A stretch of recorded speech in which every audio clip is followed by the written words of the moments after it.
निर्विरणान्यतरान् भूमन् सदिन्द्रियेतरसणात्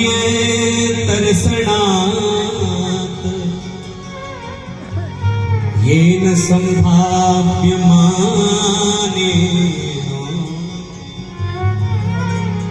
न प्रपन्नाध्यं तमः प्रभो। ये प्रसंग बड़े गौर से सुनने योग्य है। ये भागवत जी का पहला संवाद है, कपिल देवहूति संवाद।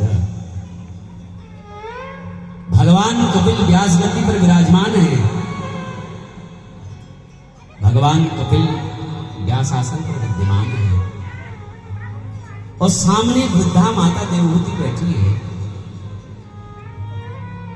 9 बहनें भी आई हैं। ये भागवत जी में नहीं लिखा 9 बहनें आई हैं, लेकिन किंचित अन्य पुराणों का मत है कि 9 बहनें भी यहां पर विद्यमान है और सब अपनी अपनी तरफ से प्रश्न करती हैं कि हे हरि, हे प्रभु, हमारी परिस्थिति बड़ी खराब हो रही है। ये जो 10 इंद्रियां है ना, ये हमें अपनी अपनी ओर खींच रही है। ये कान कहते हैं सुंदर संगीत सुनो, ये आंखें कहती हैं सुंदर स्वरूप को देखो, ये हाथ कहते हैं सुंदर स्पर्श करो, और जो सबसे खतरनाक इंद्रिय जिह्वा, ये कहती है सुंदर पदार्थों का सेवन करो। इसलिए प्रभु, हमारा पहला प्रश्न है कि इंद्रियों को वश में कैसे करना चाहिए। और दूसरा प्रश्न, बंधन किसका है? बंधन मन का है, बंधन शरीर का है, या बंधन आत्मा का है?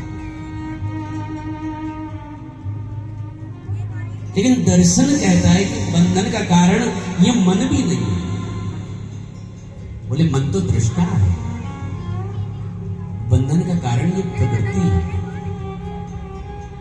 ये मन जो है प्रकृति को देखता है और देखते देखते प्रकृति में आकर्षित हो जाता है, वेष्टित हो जाता है इसके गुणों में और बध जाता है। इसीलिए गीता में भगवान ने कह दिया कि मनः एव मनुष्याणां कारणं बंध मोक्षयोः। आत्मा का कभी बंधन नहीं होता है और न उसकी मुक्ति होती है। भाई मुक्ति तो उसकी होगी जिसका कभी बंधन हुआ होगा। अब जिसका बंधन ही नहीं हुआ तो उसकी मुक्ति कैसे? बंधन का कारण ये मन है। यदि हमारा मन विषयों के प्रति आसक्त है तो हम बंधे हुए हैं, और मन यदि विषयों से हट गया तो समझो हमारी मुक्ति हो गई। इसलिए मन को विषयों से अनासक्त बनाओ। देवहूति बोली, प्रभु अनासक्त बनाने का तरीका क्या है? बोले सत्संग करो, महापुरुषों के सामने बैठ करके परमात्मा की दिव्य लीलाओं का रसास्वादन करो, क्योंकि जब तक परमात्मा को जानोगे नहीं तब तक मन लगेगा कैसे? इसीलिए तो तुलसी बाबा कहते हैं कि जाने बिना होई परतीति, बिन परतीति होई नहीं प्रीति। बिना जानकारी के परमात्मा को समझेंगे कैसे? तो इसलिए सत्संग में जरूर जाना चाहिए। हाँ,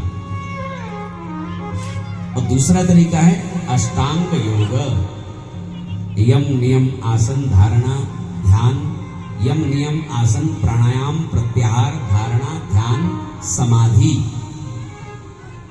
ये दूसरा तरीका है। इसलिए मन को जीतना है तो एक काम करो मां। क्या काम करो? बोले अहिंसा सत्यमस्तेयम यावद अर्थ परिग्रह। सुनिएगा, बड़ा पवित्र श्लोक है कि अहिंसा सत्यमस्तेयम यावद अर्थ परिग्रह ब्रह्मचर्य तपः शौचम स्वाध्यायः पुरुषार्चनम् मौनम सदा सनजयः स्थैर्यं प्राण जयः शनैः प्रत्याहारश्चेन्द्रियाणां विषयान् मनसा देखो, बोले मन को यदि वश में करना है तो सबसे पहले अहिंसक बने। क्या बने? अहिंसक, शाकाहारी बने, सात्विक बने, मांसाहार का त्याग करें यदि मन को जीतना है तो। भजन करने का पहला मार्ग है भोजन। हाँ, भोजन में सात्विकता, भोजन में पवित्रता। तो इसलिए अहिंसा सत्यमस्तेयम, शाकाहारी बने, सात्विक बने, सत्य बोलने का संकल्प लें, ज्यादा से ज्यादा सत्य बोले, संयमित जीवन जिए और भगवान के चरणों में नित्य प्रेम करें। भगवान की दो प्रकार की पूजा है। कितने प्रकार की? जोर से बोलो। हाँ, भगवान की एक पूजा है ये कर्मकांड वाली, और दूसरी पूजा है मानसिक पूजन। ये बड़ी गहरी है महाराज, जीवन बीत सकता है इसको करने के लिए, और समझ में आ जाए तो बहुत बड़ी बात है। इसलिए इसमें ना आचमन की आवश्यकता है, न रोली की, न माला की, न चंदन की, न आसन की, न पवित्री की। इसमें क्या करना है? आंख बंद करनी है और अपने आराध्य की छवि बनानी है। एक बढ़िया विग्रह का निर्माण करो, और उसके बाद जब विग्रह आ गए तो आप स्मरण के द्वारा उनकी सेवा करो, उनके चरण धो, उनके जंघा प्रदेश का दर्शन करो, कटिप प्रदेश का दर्शन करो, वक्षस्थल का दर्शन करो, फिर हंसते हुए मुखारविंद का दर्शन करो। बोले हंसते हुए क्यों भाई? तो बोले हासम हरे रवनताखिल लोक तीव्रम शोकाश्रु सागर विशोषण मृत्यु दान सम्मोहनाय रचितं निजमाययास्य भ्रूमण्डलं मुनिकृते मकरध्वजस्य हासम हरेर वनता अखिल लोक तीव्रम। देखो, हंसी से परिपूर्ण परमात्मा के मुखारविंद का दर्शन करो, चिंतन करो। क्यों? क्योंकि बोले शोकाश्रु सागर विशोषण मृत्युदारण, शोक रूपी समुद्र में डूबा हुआ ये जीव, इसको शोक रूपी समुद्र से आनंद रूपी समुद्र तक ले जाने की ताकत केवल और केवल भगवान की हंसी में है। इसमें हंसी में। इसलिए भगवान की असली भक्ति क्या है मालूम है? भगवान की असली भक्ति है अहर्निश मुस्कुराना, है ना? क्या है? हाँ, हमेशा मुस्कुराते रहो, ये भगवान की सबसे बड़ी भक्ति है। हमारे जीवन में जरा भी दुख आ जाए हम बैठ जाते हैं, वही आपके हॉल बताओ है। हम माथे में सर रख के, हम माथे में हाथ रख के बैठ जाते हैं। अब क्या? हंसो, मुस्कुराओ, ये सबसे बड़ी भक्ति है।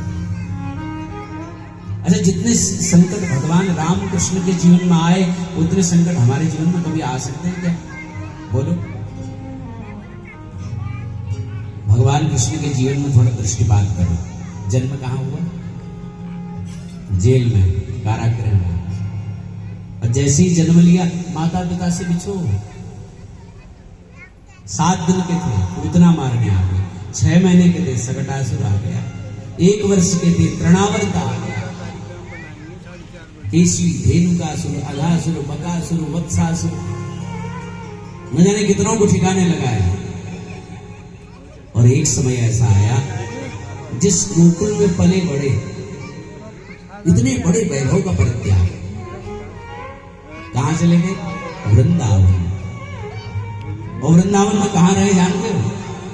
बैलगाड़ी के नीचे। बताओ, ब्रजवासियों के पास कोई मकान तो है नहीं, अपनी अपनी बैलगाड़ियों के नीचे रहते हैं सब।